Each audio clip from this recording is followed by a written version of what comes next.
Nah, begitu juga dengan hadis Nabi SAW, manusia ada 4 golongan. Yang pertama yang terbaik adalah yang diberikan ilmu dan harta. Dia udah kaya raya, rezekinya halal, dan juga dia pintar dalam ilmu agama. Digabungkan keduanya. Lalu dia menghabiskan keduanya di jalan Allah. Ilmunya diajarkan, hartanya disedekahkan. Ini golongan yang paling baik. Kemudian yang kedua adalah orang yang Allah kasih ilmu tapi nggak punya harta. Dia punya ilmu, dia tahu teorinya. Oh, bangun masjid itu besar pahalanya ini.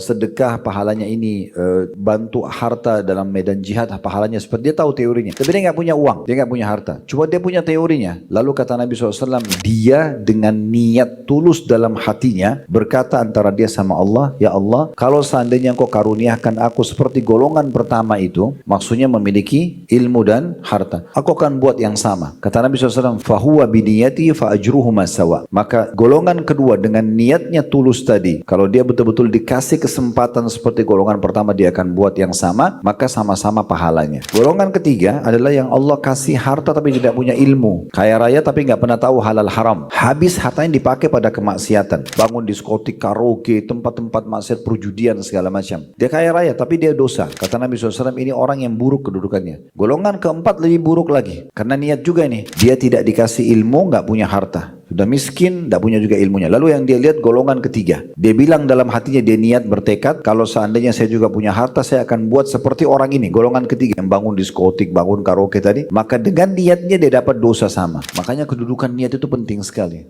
harus hati-hati sekali. Allah Subhanahu Wa Taala maha mengetahui tentang masalah niat itu. Nah, di sini juga sudah pernah kita singgung di halaman 15 tentang sabda Nabi SAW, wa inna malikulli imri'in ma nawa, dan setiap orang hanya mendapatkan apa yang dia niatkan. Jadi kalau misalnya Bapak Ibu hadir majelis ilmu seperti ini, ada mungkin yang niatnya tulus karena Allah ingin dapat ilmu, ada juga yang datang mungkin hanya karena dia diajak temannya, atau hanya mau coba-coba misalnya, ya sesuai dengan niatnya, gitu kan? Atau ada orang datang hanya untuk bangga-bangga, ya kalau dia juga hadir di pengajian misalnya, contoh. Maka ini semua sesuai dengan niatnya, walaupun orang di sekitar kita tidak tahu niat kita, tapi Allah maha tahu niat tersebut.